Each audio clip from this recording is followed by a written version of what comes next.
J'ai partagé mon écran. Hop, ça, je le balaye ici. Et on va démarrer le diaporama.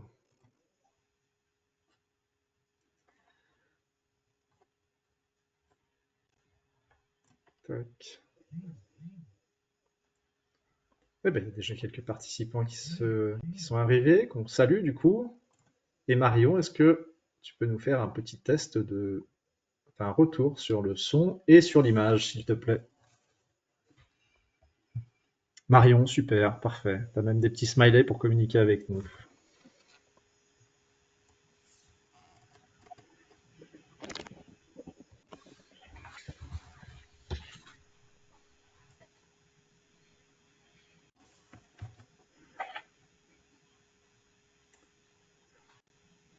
Ok, le nombre de connectés augmente doucement.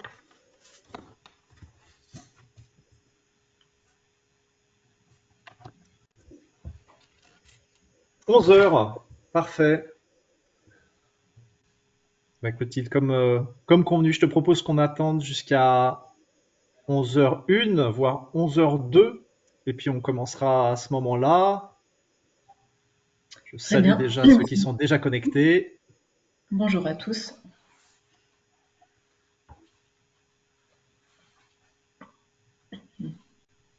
Alors avant qu'on commence, et petit rappel, hein, ça fait déjà quelques webinaires qu'on organise en lien avec l'industrie. On a déjà organisé des webinaires en lien avec la thématique de l'ordonnancement. Un webinaire qu'on avait organisé à deux voix avec notre partenaire ATS sur la solution OP Center édité par Siemens. Il y a quelques mois de ça, on avait aussi organisé un webinaire avec notre partenaire Visiative sur les solutions PLM, et donc on reste dans cette dynamique. Ouais, j'entends un bruit un petit peu parasite là, mais voilà. Et donc on continue cette dynamique, et sachez que toutes les vidéos, tous les webinaires qu'on organise sont enregistrés et disponibles sur notre chaîne YouTube si vous voulez les partager ou les revisualiser. Quelle heure il est? 11h01, allez, on va commencer. Et puis les retardataires prendront le train en marche. Déjà, bienvenue. Bienvenue à tous. Merci pour votre présence. Donc aujourd'hui, ce qui nous réunit, c'est la thématique de l'ERP et la thématique MES. Du coup, on a intitulé ce webinaire la clé pour une gestion efficace et rentable de votre production. Voilà, donc c'est un webinaire qu'on va animer à deux voix, donc avec notre partenaire qui est notre partenaire Groupe Alpha 3i. Et on va se présenter, mais juste avant qu'on se présente, les règles du jeu du coup par rapport à ce webinaire, vous commencez à connaître, mais on a, vous avez depuis votre interface GoToWebinar la possibilité de poser des questions-réponses. Donc ça, c'est ce qu'on traitera à la fin du webinaire. Et puis, on vous invite aussi à rester jusqu'au bout pour participer notamment à une enquête de satisfaction qu'on vous propose. Et pour nous, ça, c'est un point qui est super important parce que si vous voulez qu'on continue de vous proposer du contenu intéressant, n'hésitez pas à nous faire vos retours. Allez, c'est parti. Clotilde, je te laisse te présenter rapidement. Bonjour à tous. Donc Clotilde Rodriguez, je suis ingénieure de production industrielle. J'ai travaillé dans différents secteurs de l'industrie et dans différents postes dans ces secteurs de l'industrie. J'ai rejoint le monde du logiciel il y a une dizaine d'années et depuis 2 ans, je suis consultante Industrie 4.0 pour la société Alpha 3i. Ok. Merci beaucoup Clotilde, et Olivier Morel. Du coup, je suis consultant ERP chez Divalto depuis 3 ans. J'ai un passé sur des missions d'intégration, toujours dans l'univers industriel. Et aujourd'hui, je me concentre aussi exclusivement sur les thématiques industrie. Et vous avez même la chance d'avoir nos emails sur cette slide. Alors, l'ordre du jour de la réunion d'aujourd'hui, donc ça va se diviser en 8 parties. L'objectif, du coup, ça va déjà être de vous présenter nos structures respectives, parce que pour information, il y a certains intervenants et certains participants à ce webinaire qui connaissent Divalto, d'autres Alpha 3i, donc on fera quand même un rappel de nos structures respectives. On dira un petit mot sur le partenariat, qui est un partenariat historique que l'on a avec la société Alpha 3i. On rappellera et on fera une petite démonstration parce qu'aujourd'hui, l'objectif et le fil rouge, c'est quand même l'atelier et la vie de l'atelier. Donc, on fera un rappel du premier niveau qui est disponible dans le RP d'Ivalto Industrie. Ensuite, Clotilde s'occupera du coup de la présentation du MES Alpha 3i. On fera un petit focus sur le connecteur à proprement parler entre les deux solutions. Et ensuite, une démonstration des fonctionnalités MES avant un retour d'expérience et la phase de questions-réponses. Donc, on va commencer, je me permets de commencer Clotilde, là, sur la présentation de la société d'Ivalto pour tes clients et partenaires qui sont présents. Donc, un ordre de grandeur par rapport à la société d'Ivalto. Aujourd'hui, on fait 31 millions d'euros de chiffre d'affaires. On est près de 300 collaborateurs d'Ivalto. Hein, on est répartis sur le territoire avec une base qui est une base en région Alsace, à Ensheim précisément, et aussi une antenne qui se trouve à Sionzier dans le 74. On a aussi une antenne d'ailleurs au Canada. Ça fait 42 ans qu'on s'est spécialisé dans l'édition et l'intégration de logiciels de gestion, avec comme particularité le fait qu'on s'appuie pour mailler le territoire, pour permettre et offrir de la proximité à nos clients finaux. On s'appuie sur un réseau de partenaires, donc des partenaires intégrateurs qui vont être spécialisés. Si on se focalise sur la partie industrie, ils vont avoir des spécialisations sur certains secteurs industriels. On réinvestit 30% de notre chiffre d'affaires en R&D et le nombre d'utilisateurs de nos solutions s'élève à 85 000 aujourd'hui. En termes de solutions, on a une offre qui va être vraiment dédiée à des clients qui font du business. Alors, quand on dit du business, c'est du négoce. Hein, donc on a une brique qui va vraiment être dédiée à ça. On a une brique qui va être en lien avec tout ce qui va être activité field service. Et ce qui nous intéresse aujourd'hui, c'est la partie plus industrielle. On est aussi éditeur de la solution d'Ivalto Wivi, hein, que l'on commercialise soit dans un projet en lien avec le RP, soit en stand-alone.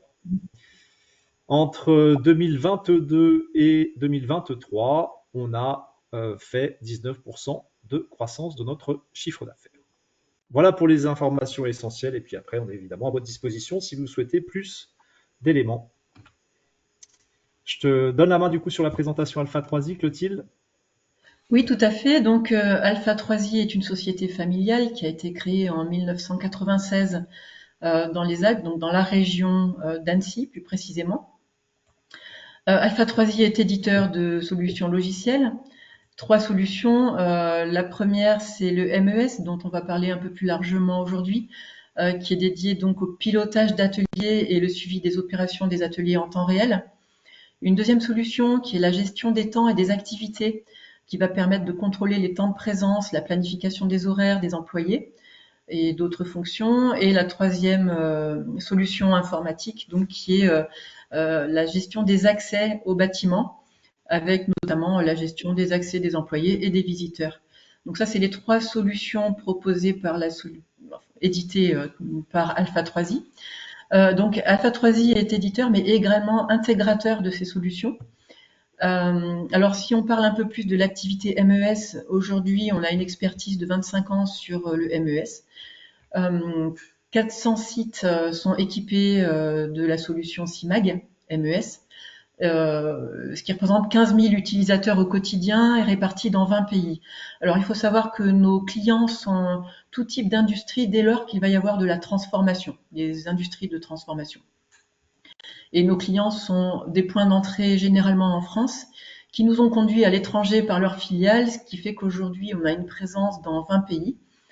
Il y a une croissance qui s'est réalisée en 2 temps de la part, alors une croissance constante sur le site d'Annecy, mais également 2 ouvertures, une ouverture en 2016 d'une société, d'une filiale aux États-Unis, à Jacksonville, dont le but est surtout de pouvoir assurer le suivi de nos solutions MES chez nos clients américains.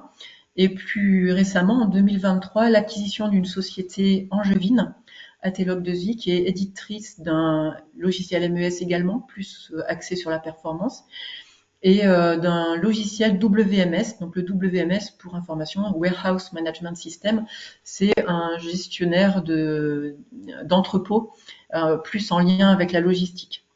qui va pouvoir complémenter les fonctionnalités du MES. Alors aujourd'hui, au sein du groupe Alpha 3i, nous sommes 100 collaborateurs qui sommes donc dédiés principalement à la R&D, puisque nos solutions sont sans arrêt en amélioration de fonctionnalités. Et également, nos ressources sont très dirigées vers l'intégration chez nos clients, puisque comme je le disais tout à l'heure, nous sommes éditeurs et intégrateurs de nos solutions. Voilà donc pour dresser le portrait d'Alpha 3i. Parfait, merci beaucoup Clotilde. Alors je te laisse enchaîner du coup en disant un petit mot sur le partenariat entre nos deux structures. Très bien. Alors le partenariat, en fait, il s'est fait très naturellement. On peut imaginer donc deux éditeurs de logiciels, un éditeur ERP, un éditeur de MES, qui sont présents dans la même zone géographique, au contact d'industriels qui ont les mêmes problématiques. Et donc tout naturellement, il y a une dizaine d'années, même plus longtemps que ça, on a eu des clients qui ont commencé à utiliser nos solutions en commun. Et ce qui a rapproché nos deux sociétés, en fait, c'est ces besoins de nos clients et principalement donc la fonction de pilotage des ateliers, puisque c'est le métier du MES. Et donc, comme je le disais, tout naturellement est né un partenariat entre nos deux sociétés, Divalto et Alpha 3i. Ce qu'il faut savoir aujourd'hui, c'est que ce partenariat a plus de 10 ans, qu'on a aujourd'hui plus de 20 clients en commun et que nos clients sont dans tous les secteurs d'activité. Ce partenariat nous a amené à développer donc d'une part une relation de confiance, mais surtout et également une solution technique qui fait que l'intégration entre Divalto et Alpha et Simag, donc notre MES, est tout à fait fluide. Et les deux environnements sont très connectés et discutent de façon homogène. Donc voilà ce que pour le partenariat. Ok, très très bien. Merci beaucoup Clotilde pour ces éléments-là. On va passer à la suite avec un petit mot sur l'ERP d'Ivalto. Alors encore une fois, aujourd'hui, l'objectif, c'est vraiment de faire un focus sur ces notions de pilotage atelier. Donc je ne vais pas reprendre l'intégralité de la couverture fonctionnelle de l'ERP d'Ivalto, mais plus sur ce que l'on est capable de couvrir vraiment sur justement le premier niveau de pilotage de l'atelier. Donc bon, les efforts que nous on porte sur cette partie-là, c'est déjà l'ergonomie. Évidemment, on va être sur une ergonomie qui va être une ergonomie adaptée à l'atelier. On a une richesse fonctionnelle quand même qui va nous permettre de piloter les stocks. Alors quand je dis piloter les stocks, c'est aussi bien faire les consommations matières, consommation composants ou les entrées en stock des semi-finis, produits finis. On propose différents scénarios de pointage de temps. Je vais vous présenter dans la solution ensuite. Et on a aussi la possibilité de faire différentes consultations de documents, donc documents intégrés dans l'ERP, notamment dans le module documentation, consultation d'avancement, ça je vous montrerai aussi dans la démo. Et puis ensuite, on a la possibilité en complément de venir saisir des événements qui se passent dans l'atelier, comme par exemple la saisie de rebut ou déclenchement de non-conformité. Voilà, donc ça, c'est vraiment, encore une fois, un focus qui est sur ce que l'on est capable de traiter en atelier. Et là, je vais vous proposer du coup une petite présentation sur... Alors, attendez que je me connecte.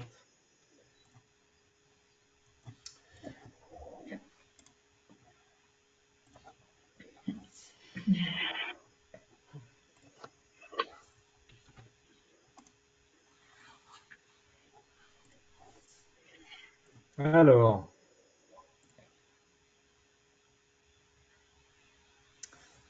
je me connecte à la solution d'Ivalto One que la plupart d'entre vous connaissent désormais.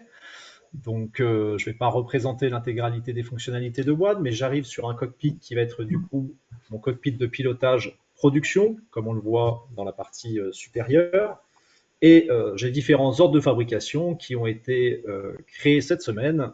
Et je vais du coup me concentrer sur l'un des ordres de fabrication, ici l'ordre de fabrication 1086. Okay, donc ce qui est intéressant de voir par rapport à cet ordre de fabrication, c'est que aujourd'hui, à l'instant T, il est sur un statut qui est un statut confirmé. On voit que du coup, c'est la fabrication d'une pièce qui est une pièce sur plan, un corps de vanne, et qu'il y a différentes séquences de fabrication. dont certaines nécessitent de la matière, mais j'ai différentes séquences de fabrication, j'ai du débit, du matrissage, de l'usinage, etc., etc. Donc, premier élément pour faire le lien du coup entre cet OF que je consomme depuis l'administration et l'atelier, c'est que à partir du moment où on va décider de travailler sur cet ordre de fabrication, on va du coup éditer différents documents. Hein. Donc là, je vais éditer la fiche suiveuse. J'aurais pu éditer aussi d'autres documents, bon de sortie matière, liste à servir, bon de travail par exemple. La fiche suiveuse est chez nous une étape qui est importante puisque c'est ça qui va permettre du coup de transformer l'état de l'ordre de fabrication et de le passer d'un état confirmé à un état lancé. Hein. La notion de lancement, c'est vraiment je lance l'OF dans l'atelier, je le lance pour fabrication.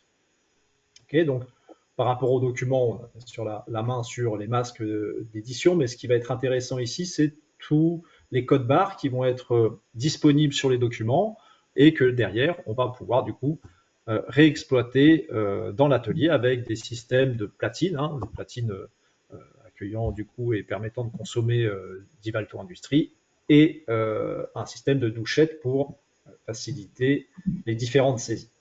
Okay, donc ça, c'était la première étape que je voulais vous montrer.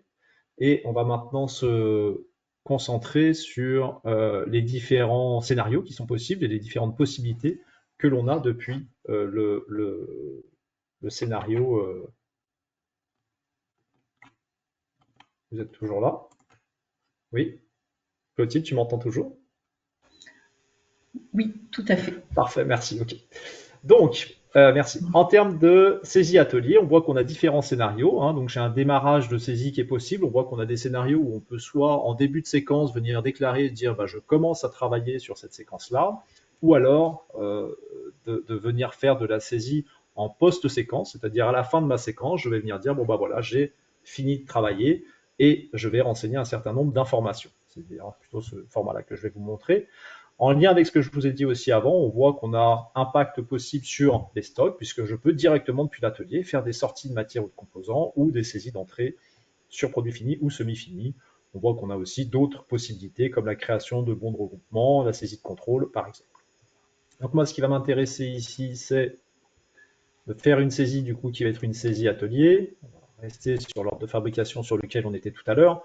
Donc là je viens sélectionner dans des listes déroulantes qui me sont proposées, mais j'aurais pu bien sûr sinon doucher directement, on le voit ici en bas, code barre OF, je me positionne ici et je viens flasher directement le code barre présent sur la fiche suiveuse et j'arrive directement sur cet écran-là, qui est un écran du coup ergonomiquement simplifié, adapté du coup à l'atelier. Alors on a dans la partie supérieure ici toute une série d'éléments et des informations d'identification en lien avec l'ordre de fabrication à proprement parler. Quel est le numéro? Qu'est-ce que je fabrique? Dans la partie supérieure droit, on a des informations d'avancement et dans la partie basse, c'est là que l'on va du coup se concentrer. On va pouvoir donc soit faire, c'est ce que je vous disais tout à l'heure, des départs arrêts. Hein, donc ça, je ne vais pas le montrer parce que ce qui est intéressant, c'est de saisir un petit peu du temps. Donc là, on va saisir directement une durée et on va dire qu'on a par exemple travaillé 2 heures sur cette séquence, qu'on a fabriqué, donc j'en ai 3 encore à fabriquer sur cette séquence. On va dire qu'on en a fabriqué 4, dont un rebut. Donc là, on voit qu'automatiquement, on a aussi une information en lien avec la productivité. Et le rebut, on va pouvoir renseigner ici une cause de rebut. Donc on va dire qu'on a eu par exemple une casse d'outillage. Je pourrais déclencher directement depuis cette saisie, hein, pour créer de la continuité numérique, on va dire, entre l'atelier et les bureaux. Par exemple, je pourrais déclarer directement une non-conformité, je pourrais déclarer une panne machine hein, et d'autres événements qualité comme là on a renseigné une casse, mais je pourrais avoir d'autres événements en lien avec la qualité. Tout ça étant bien sûr couplable avec notre module de gestion des processus pour la diffusion des informations. On va solder la séquence puisque j'ai une quantité produite, quantité fabriquée qui est supérieure à ma quantité produite et on va du coup confirmer la saisie. Voilà, donc à partir de ce moment-là, on est en temps réel, hein, donc toutes ces informations-là vont remonter, on va les retrouver en analyse. Nous, encore une fois, ce qui nous intéresse aujourd'hui, c'est l'atelier, donc on va maintenant aller voir en consultation atelier ce qu'il est aussi possible d'avoir comme information. Voilà, je vais me remettre sur le même ordre de fabrication qui était le 1086. Tac. Là. Et donc là, je retrouve du coup, hein, c'est vraiment la séquence sur laquelle on vient de travailler, la séquence de débit. On voit grâce aux pictos qui sont disponibles qu'il y a bien une présence de rebut, que ma séquence est soldée, et ensuite je vais retrouver l'intégralité des informations, aussi bien sur les quantités conformes que les taux de productivité que l'on va retrouver ici, en faisant un comparatif du coût, du temps prévu avec le temps qui est le temps réel.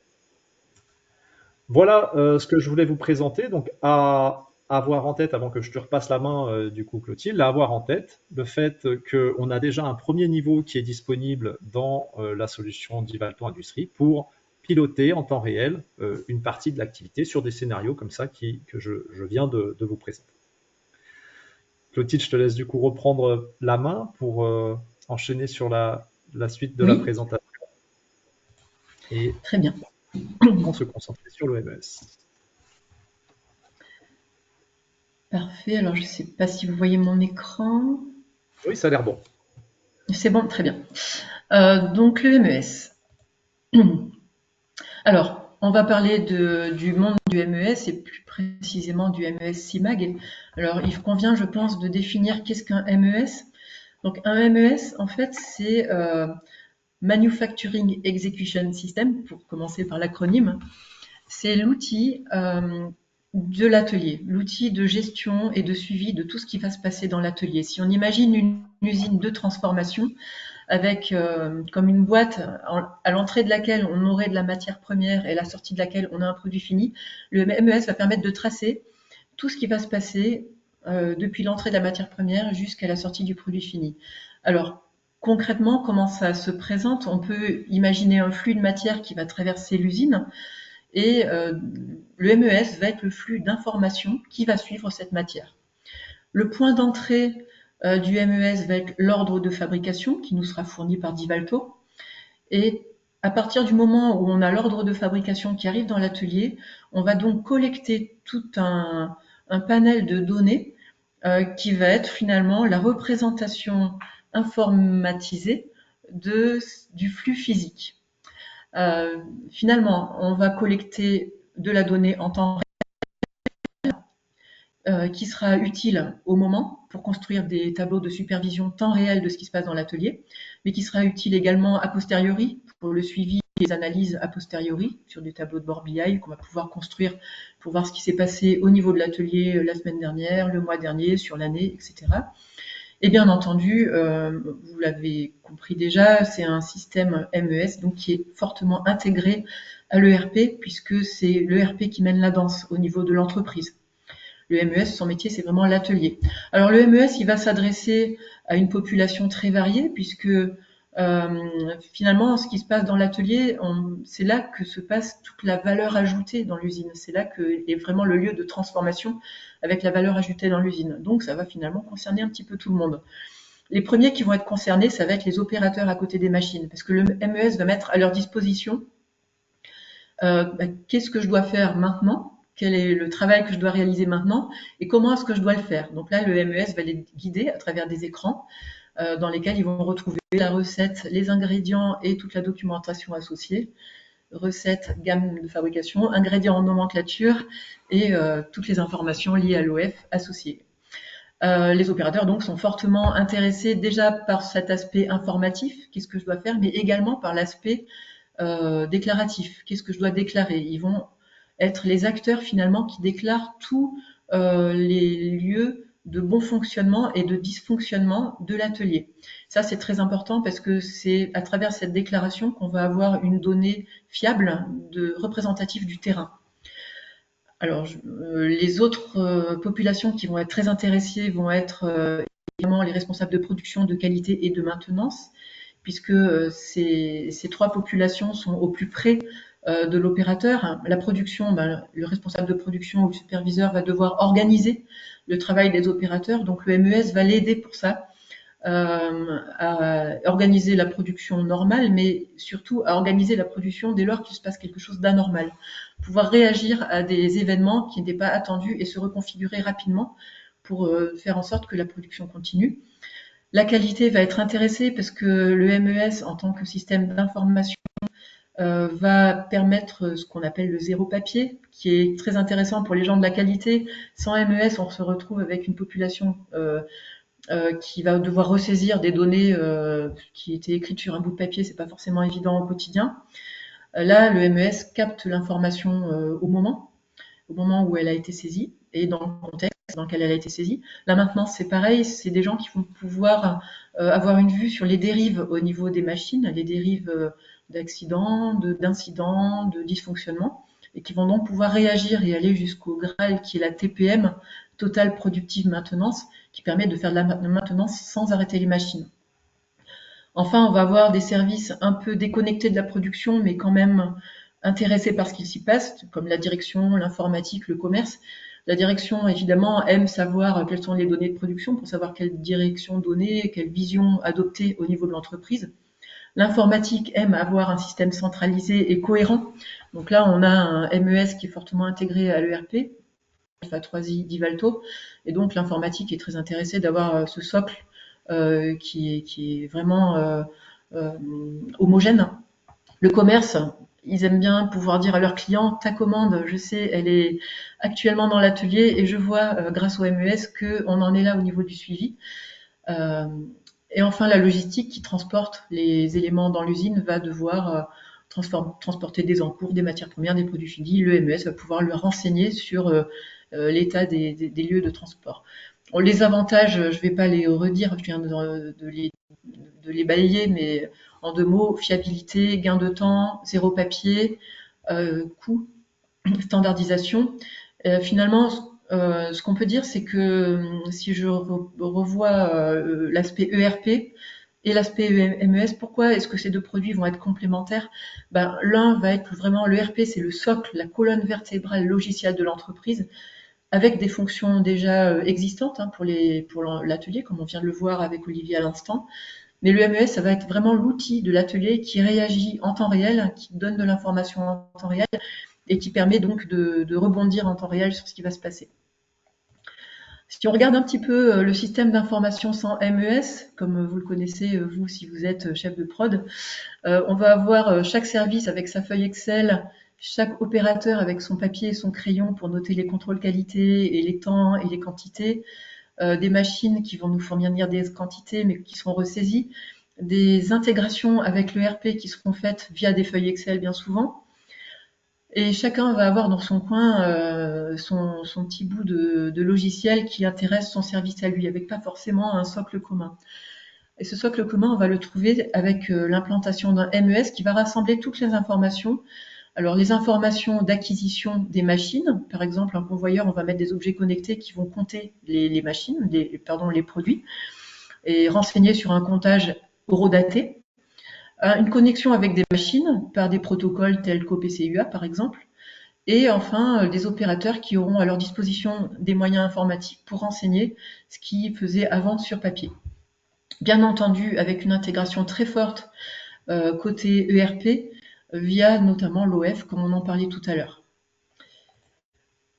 Voilà, donc j'ai terminé pour la présentation du MES. Donc maintenant, Olivier, je vais te redonner la main pour reparler du connecteur entre Divalto et Ouais, Siemens.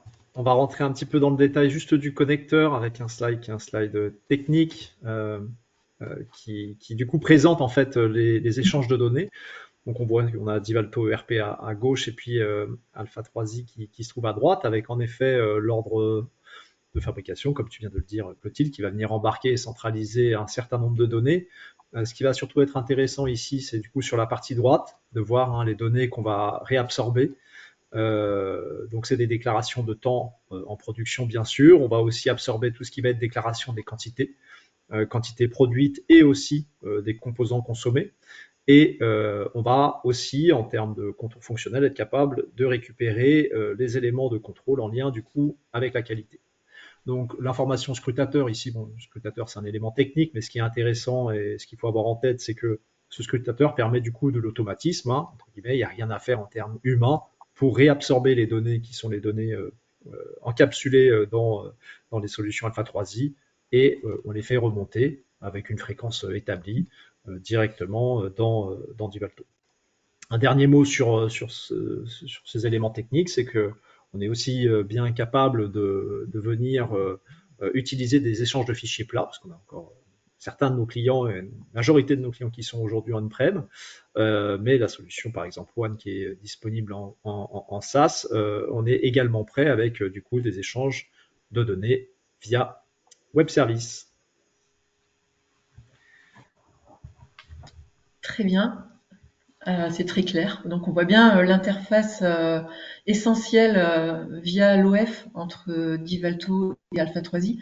Donc je vais revenir un petit peu sur les fonctionnalités du MES et vous montrer à travers une vidéo CIMAG proprement dit, donc la solution.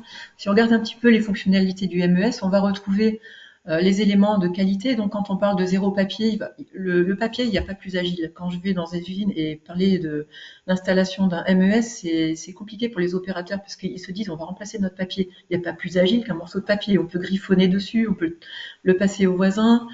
Sur le papier, il va y avoir des informations. Donc, le papier, il a deux rôles. Il a le rôle informatif, il donne de l'information, mais il a également le rôle de capter l'information.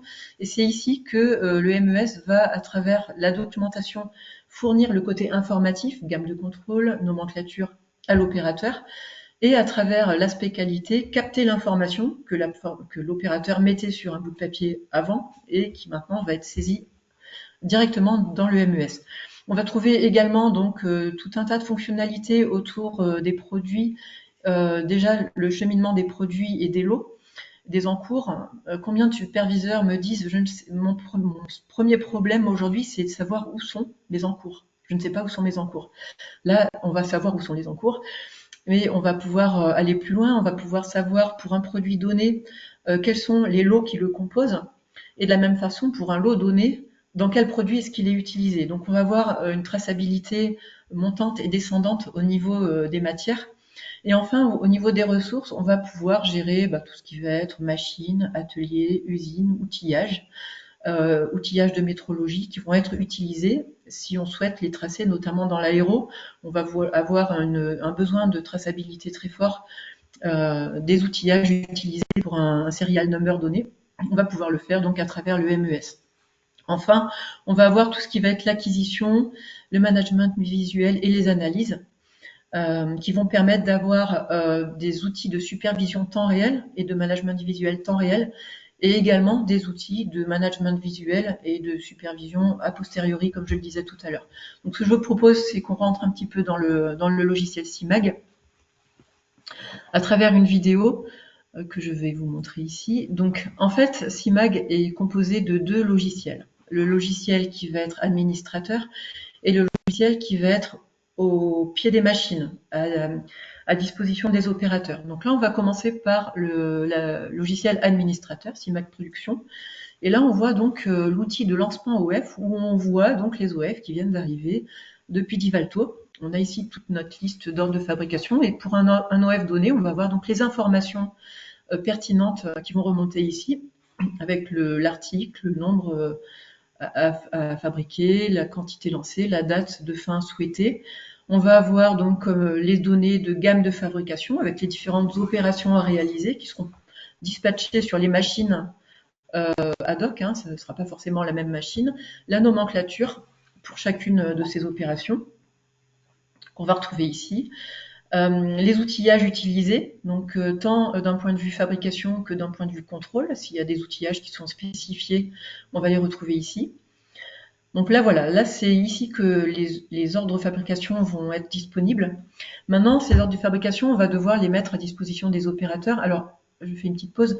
Ici, on va concevoir les écrans des opérateurs. Donc les deux logiciels, le logiciel CIMAG administration qu'on voit à l'instant et le panel, le CIMAG panel qui est à disposition des opérateurs, sont intimement liés bien entendu. Donc là, à travers le superviseur, à travers l'administrateur, je vais concevoir un écran, par exemple un écran pour une machine, où je vais définir ici qu'est-ce que je veux mettre à disposition de mes opérateurs. J'ai accès à un certain nombre de fonctions que je peux glisser, déposer, que je peux mettre oui ou non, et que je peux configurer pour mon opérateur. De la même façon, je vais avoir des écrans de management visuel. Alors typiquement, c'est des écrans qu'on va trouver dans l'atelier et qu'on va paramétrer ici également. Alors ici, le paramétrage, on imagine donc une usine et on a envie de faire un suivi temps réel des différentes machines de cette usine. Et pour chacune de ces machines, on va avoir des fonctions qui sont plus ou moins intéressantes. Donc on va pouvoir paramétrer à ce niveau-là chacune des remontées qu'on souhaite mettre à disposition sur cet écran et pour chacune des machines.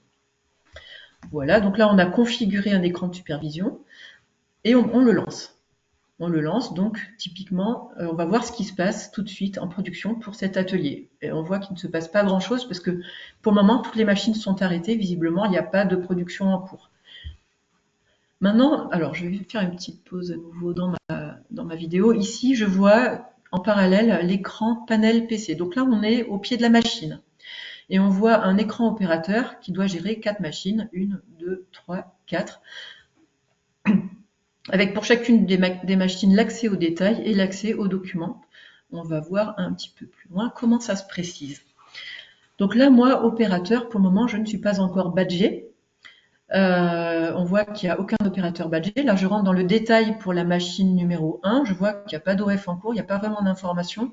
Je retrouve simplement la liste des différentes fonctions qui avaient été paramétrées tout à l'heure côté administrateur. Et donc maintenant, je me badge. Donc je suis un opérateur badgé Florent Hoche. Et je vais pouvoir donc, ici on voit donc l'écran de supervision. On voit que pour la machine 1, Florent et maintenant Florent va lancer une production et lancer un OF. On a vu tout à l'heure les différents OF disponibles pour la prod. Et là, pour cette machine-là, les OF disponibles sont ceux-là. Donc il va choisir le premier et il va le lancer. Dès lors qu'il va lancer un OF, on va récupérer donc toutes les informations relatives à cet ordre de fabrication. Avec ici en partie haute, à gauche, les éléments informatifs, donc quel est le produit que je dois fabriquer, en quantité, etc. Différents indicateurs. Et en bas à droite, on va retrouver les contrôles qualité réalisés. En haut, on retrouve l'état de la machine. Alors je mets en pause parce que la vidéo va plus vite que je ne peux l'expliquer. Ici, donc en haut à gauche, on retrouve l'état de la machine au lancement de l'OF. On a décidé dans le paramétrage que pour cette machine-là, pour cette OF, ce serait un état de réglage qu'on retrouve également ici dans la supervision qui se met à jour au fil de l'eau, donc en temps réel. Voilà, donc l'opérateur voit qu'il a un contrôle à réaliser, qui est un contrôle de début d'OF. Il y a différents types de contrôles paramétrables. Là, pour le moment, il doit commencer sa prod par ce contrôle. Donc, il va lancer son contrôle. Dès lors qu'il lance son contrôle, l'écran des contrôles va s'afficher avec la possibilité d'afficher des documents. Donc là, il doit faire une vérification matière. Donc, il vérifie la matière, elle est OK. Il peut la déclarer KO. Ici, il va avoir un deuxième contrôle à réaliser qui va être un nombre de tours par minute, enfin une vitesse de rotation pour sa machine. Donc, avec ici une notion de tolérance, soit il va être dans les tolérances, soit il ne le sera pas. On verra plus tard ce qui se passe quand on est hors tolérance dans un autre contrôle. Là, on lui montre donc la carte SPC des différents contrôles qui ont été réalisés. Et là, ça y est. Donc, son contrôle est terminé. Il peut donc lancer la machine. Dès lors que la machine va être lancée, on va voir un changement d'état. Ici, on voit qu'elle est passée en marche et également en marche ici. Et dès lors qu'elle est lancée, il y a un comptage qui est réalisé en automatique et donc le comptage se fait en temps réel. On voit combien de machines sont produites, combien de produits sont réalisés en temps réel et donc l'écran de l'opérateur est alimenté par ces informations, mais également l'écran de supervision de l'atelier. Toutes les informations saisies sont horodatées. Et là, donc, on va voir l'opérateur qui va se lancer un OF sur une deuxième machine, la machine 2, donc qui va prendre vie également ici dans l'écran de supervision. Pour cette deuxième machine, on voit qu'il y a un contrôle fréquentiel à réaliser, donc ça peut être soit toutes les X heures, minutes, soit toutes les X pièces. Donc là, on va voir pour ce contrôle fréquentiel, qu'est-ce qu'il doit réaliser. Il va lancer son contrôle. Donc là, on voit qu'il a 3 pièces à contrôler. C'est du contrôle dimensionnel avec donc une valeur nominale et les tolérances qui sont indiquées ici. Il peut déclarer l'équipement qui va être associé à ce contrôle et il a la documentation de l'équipement qui est expliqué ici. Et donc là, il va faire son contrôle et renseigner la valeur. Donc soit il va être dans les tolérances, auquel cas tout se passe bien. Donc là, il fait la deuxième pièce. La deuxième pièce, elle est hors tolérance. Il valide ce contrôle hors tolérance et là, on lui demande est-ce que tu es OK avec ce contrôle ou non. Ça peut être une erreur de saisie. Mais s'il est bien OK, à ce moment-là, il a la possibilité de déclarer un incident qui va donc permettre de donner un suivi d'incident par la suite. Dans sa déclaration d'incident, il va donner un premier niveau d'information qui va permettre de faciliter l'analyse de l'incident et du plan d'action s'il y a un plan d'action qui en découle, sachant qu'on peut aller jusqu'au plan d'action au niveau du MES. Donc là, il qualifie son incident et donc il continue ses contrôles, il fait sa troisième pièce, et etc. etc. Voilà. Il y a un troisième contrôle à réaliser sur ces trois pièces. Donc là, c'est un contrôle visuel de type OK ou pas OK. Donc là, c'est de l'aspect de surface. Il va contrôler ces trois pièces. 1, 2, là on voit l'avancement des trois pièces et 3. OK. On lui donne alors je vais faire une petite pause. On lui a montré rapidement donc la carte SPC des suivis des contrôles. Ça, on n'est pas obligé de le montrer aux opérateurs. Tout ça, c'est paramétrable. Ce qui est intéressant, c'est que ces cartes de contrôle permettent de détecter des dérives et donc de réagir si on voit une dérive qui se met en place, de réagir avant d'être hors tolérance. Là, nous voilà revenus côté CIMAG administrateur, et ce qu'on souhaitait vous montrer, c'est une fonction de généalogie des lots, traçabilité des lots. Donc là, comme j'en parlais un petit peu tout à l'heure, l'opérateur va en production pouvoir déclarer les lots qui sont rentrés dans le cadre, alors avec des douchettes, il va scanner des codes barres et dire ben voilà, là j'utilise tel lot de matière première pour la fabrication de ma pièce. Donc là, on va retrouver la liste des OF, la liste des pièces fabriquées, et pour chacune des pièces, on va pouvoir savoir quel est le lot qui va rentrer, ou les lots qui vont rentrer dans la composition de cette pièce-là. Voilà, donc ça c'est la traçabilité descendante, mais comme je vous le disais tout à l'heure, on peut très bien faire la traçabilité dans l'autre sens, à savoir pour un lot donné, quelles vont être les pièces qui ont été fabriquées avec ce lot donné. Dernière fonction que nous souhaitions vous montrer aujourd'hui, il y a beaucoup de fonctions, on ne peut pas évidemment tout vous montrer, mais c'était donc l'aspect qualité, où on va retrouver ici donc beaucoup de fonctions, mais celle que l'on va voir aujourd'hui, c'est juste les résultats qualité qui ont été sur les contrôles réalisés sur une période donnée. Donc là, c'est les contrôles réalisés tout à l'heure, où on voit qu'il y a un contrôle qui n'est pas bon, et donc un incident qui a été déclaré pour cela. Ça, c'est voilà. Donc ensuite, on va pouvoir faire un suivi de la production. Donc on voyait avec le superviseur qu'on a un suivi temps réel, mais on peut très bien aller chercher le détail pour un OF donné. Où est-ce qu'il en est mon OF? Avec beaucoup plus de détails que ce que je vais retrouver sur l'écran de supervision temps réel d'atelier. Voilà, donc on va pouvoir retrouver ici les états des machines avec un horodatage réalisé par le MES de tous les états et de toutes les données qui ont pu être saisies, soit en automatique par les machines, soit par les opérateurs. Donc on a la possibilité d'appliquer des filtres pour regarder ce qui s'est passé aujourd'hui, ce qui est en cours, sur la semaine, sur une période donnée. Voilà, j'ai terminé, je pense, pour la présentation que je voulais vous faire de CIMAG. C'est très succinct. Alors là, je vois que ça repart, mais on va pas alors recommencer. Non, mais bon, faut choisir des thèmes et en effet, après, s'il y a besoin de plus d'infos, plus de détails, de toute façon, nos coordonnées sont disponibles. Ce que je te propose, Clotilde, c'est qu'avant de passer à la phase de questions-réponses, tu nous dises un petit mot sur le projet et le retour d'expérience de notre client commun Cartesis. Tout à fait. Alors Cartesis, c'est un client que nous avons en commun d'Ivalto Alpha 3i. C'est un client qui fait du décolletage et qui a 120 machines en production, et ces 120 machines, en fait, ce que souhaitait Cartesis, c'était uniformiser la production, faciliter le travail des opérateurs, et tout naturellement, ils se sont tournés vers nos solutions MES intégré à Divalto, puisqu'on a cette forte intégration. Alors, je vais vraiment être rapide pour garder du temps pour le question-réponse. Ce qu'on peut dire, c'est que aujourd'hui, Cartesit a 120 machines équipées de CIMAG en production, que voilà à quoi ressemblent donc les écrans qui ont été paramétrés par Cartesis pour leurs opérateurs, avec donc les états qu'on reconnaît, différentes informations, des documents. Ici, des onglets qui contiennent d'autres types d'informations, une forte intégration avec d'autres logiciels tels que Elisetting pour recalibrer les machines en temps réel quand on en voit une dérive dimensionnelle sur les pièces. Voilà, donc en conclusion, je vais passer vite, mais je pourrais en raconter beaucoup de choses sur Cartesis, mais en conclusion, quand on discute avec Alexis Vuillier, qui est le responsable des projets, Alpha 3i et Divalto ont apporté une standardisation des usages dans l'atelier, un fort gain de temps et un accompagnement pour les opérateurs.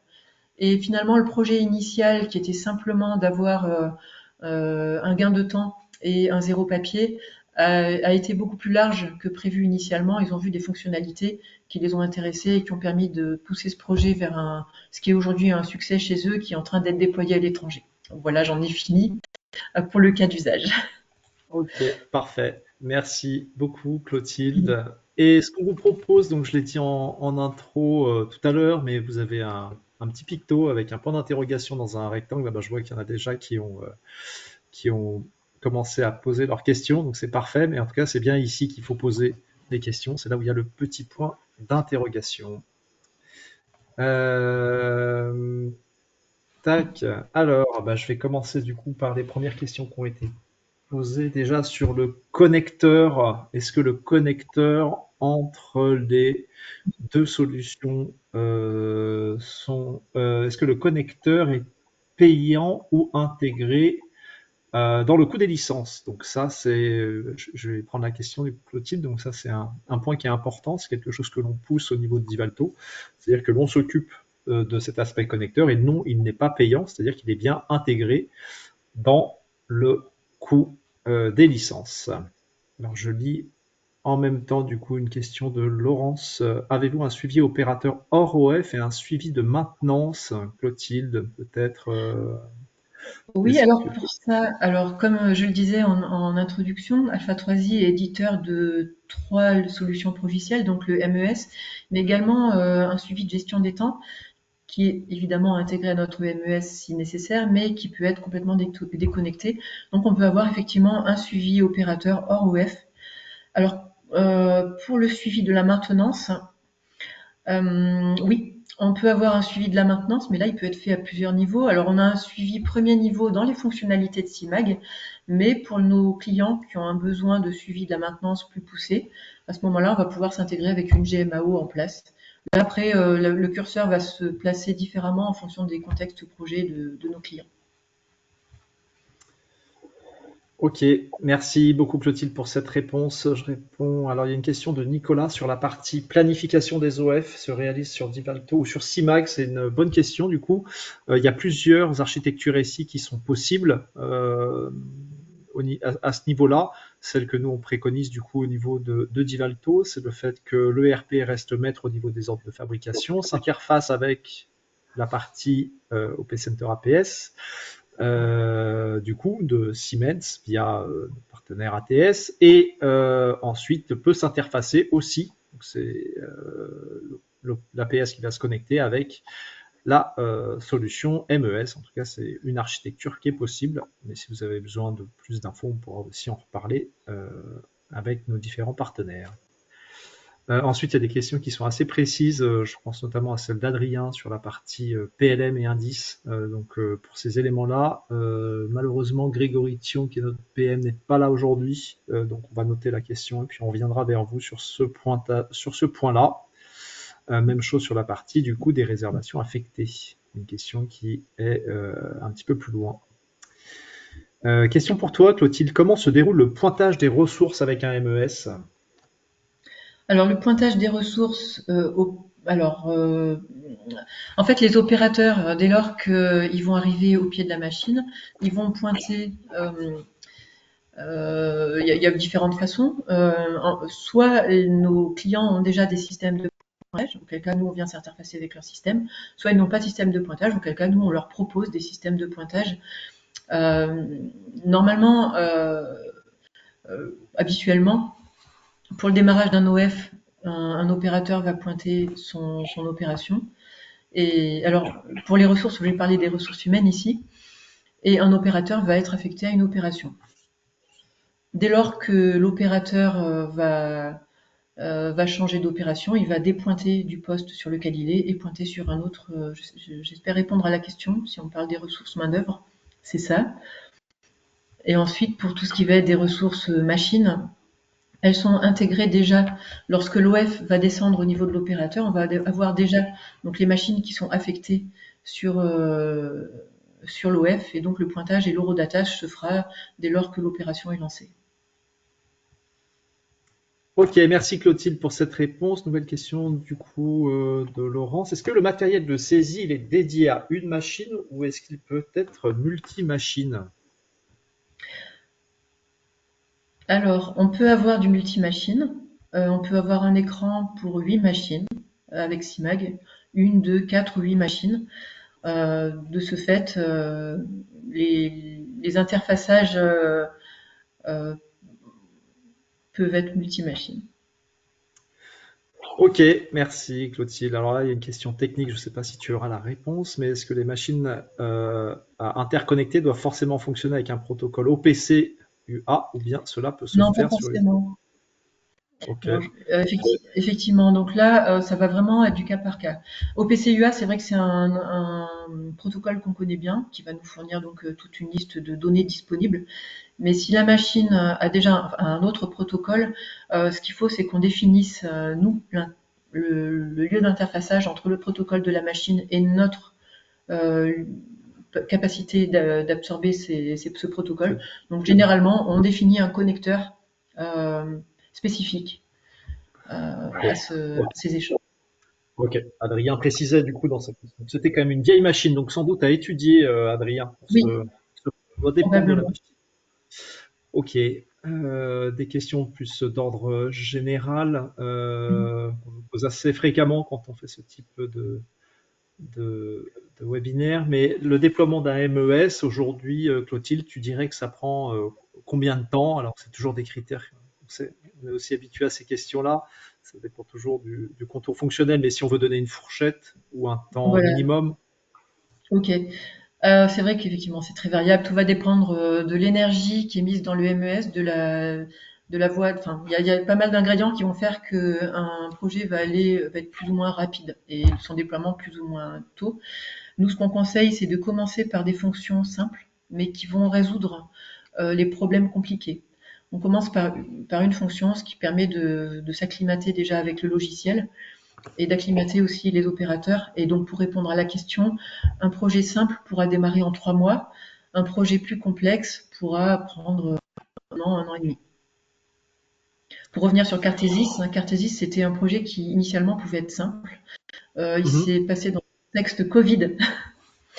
Donc, le déploiement a eu lieu sur un an et le ROI a été réalisé sur un an et demi, en contexte Covid. Ok, très bien. Merci pour ces précisions. En même temps, je balaye les questions, Clotilde. Oui, Tu as une invitation de la part de Nicolas à le recontacter. Donc, vous, très bien. vous ferez ça en intimité. Euh, et on va peut-être prendre encore une ou deux questions. Il y avait un peu dans la même philosophie que le temps de déploiement. Si on veut parler d'un élément de coût par rapport à la mise en place d'un MES, tu aurais aussi un coût Oui, minimum ou alors, plancher ou une tout à fourchette? fait. Alors là, c'est pareil, ça va vraiment dépendre du projet, de l'envergure tant matérielle, parce qu'on fournit également le matériel. Alors, le coût, il y a trois coûts. Il y a le coût matériel, le coût logiciel et le coût main-d'œuvre. Il va y avoir ces trois coûts. Mais pour un prix plancher, si on part sur un projet d'envergure restreinte, admettons un projet pilote, hein, avant de déployer plus largement dans une, on peut estimer un coût plancher à 30 000 euros où on va avoir donc tous les éléments pour faire de l'administration, donc le CIMAG administrateur, un panel au pied des machines et un écran de supervision. Et pouvoir fonctionner, donc un panel peut distribuer 8 machines, pouvoir fonctionner sur un POC avec les fonctions standards de CIMAG et les paramétrages ad hoc pour ce projet. Voilà. Ok, très bien, ça marche. Bon, on va prendre une dernière question. Si on devait résumer du coup la valeur ajoutée globalement et qu'est-ce qui est attendu par tes clients, Clotilde, généralement sur la mise en place d'un MES. On a parlé hein, déjà lors de la présentation, mais pour conclure cette session de questions-réponses, qu'est-ce que tu pousserais comme information sur Alors, ce que l'added je pousse, value? la valeur ajoutée, c'est vraiment l'aspect temps réel. Si on devait en donner un seul, c'est l'aspect temps réel. Et il y en a un deuxième qui est pas très loin, c'est le zéro papier. Le temps réel, pourquoi? Parce que dès lors qu'on sait ce qui se passe dans l'atelier maintenant, une fois de plus, hein, vous le savez, hein, le lieu de valeur ajoutée dans l'entreprise, c'est l'atelier, c'est les machines. C'est ça, c'est là que va avoir lieu la transformation. Donc c'est vraiment le lieu d'usine qu'il faut surveiller au plus près et au plus précis.